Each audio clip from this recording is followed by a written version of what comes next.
This September, teenagers from around the world walked out of their classrooms in the name of climate change. And although here at SAS we were unable to do so, we had our own form of protest through the high school play. Theatre is fiction, but it's here to tell real stories. Theatre can break down barriers that logic and statistics can't. Whether we mean to or not, theatre can change our actions. And this is our Requiem. The idea of it really is to move people. I think theatre should move people. And if people are moved in the theatre, they might think twice about a whole range of things. In some ways, it's quite interesting to be doing a show like this in the belly of the beast, because we're from a very affluent society. We're very affluent within that society. We're international. A lot of the parents of the students that were in the show work for a lot of these multinational corporations, because really it was about capitalism and failures of consumer capitalism as a system, as much as it is climate change. It's a really very political piece.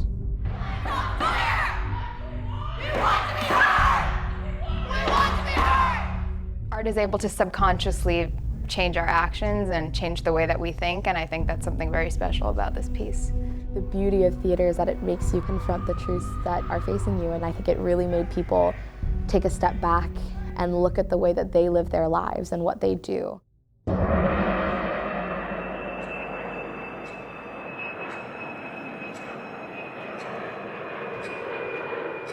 I think what saves it from just being sort of political preaching, which I'm not sure really gets through to people, is that it's a story that does focus on family and their relationships being tested through time.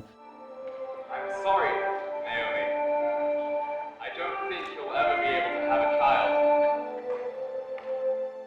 I know a couple people came up to me and said right after the show they just wanted to hug their family members. They could relate very well with the issues that were discussed, such as Naomi and Mahler's struggle with infertility, and I think that resonated very strongly with a lot of people. One thing seems always to remain: families, tiny groups of humans huddled against history. A family that's destroyed in a way, in terms of trying to have a child and then a husband dying and then suicide, so there's quite a tragic side to it. It is a very heavy piece, between all of the deaths and all of the loss that people face in the show. A lot of it's actually quite relatable, I think, to the audience. Do you think Anna will ever come back? No, of course not. You are naive, Alice. You know nothing of the world.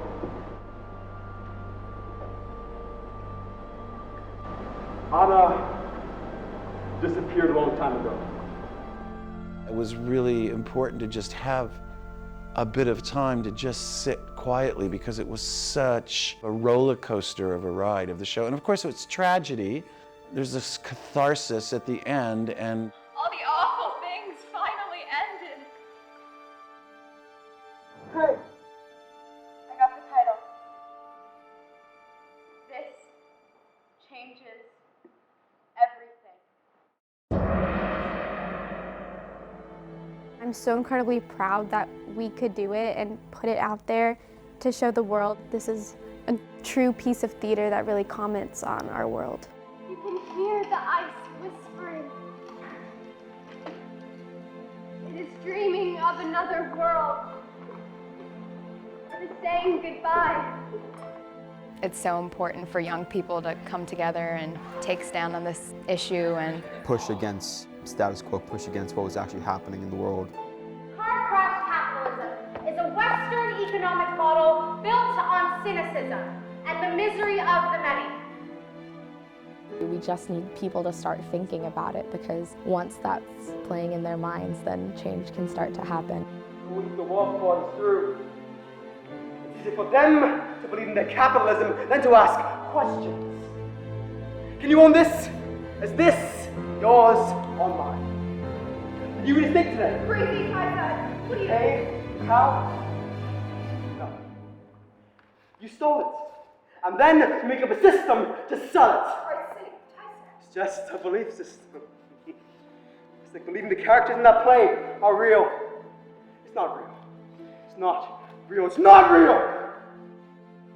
next generation, your generation, who's having to face this stuff more than anybody else, and it's a very relevant piece. It's such a unique opportunity to be a part of this show's history, because so often we'll do shows that have been around for decades, but in our doing this show, we are creating something for our generation to be able to connect to. What have you learned? What can you do? I think as an ensemble, we really felt proud to be chosen as this, but also we felt a lot of responsibility. We had to do this not just for David, but also for everyone else, for all the other high school students that will never be able to see their political views or be able to see what they think is right about the world in an art form. That's right. We're talking about this changing everything. It's making history with what we're doing here and giving students our age a voice to talk about the issues that matter and the issues that are going to impact our future directly. I will remember everything. Everything.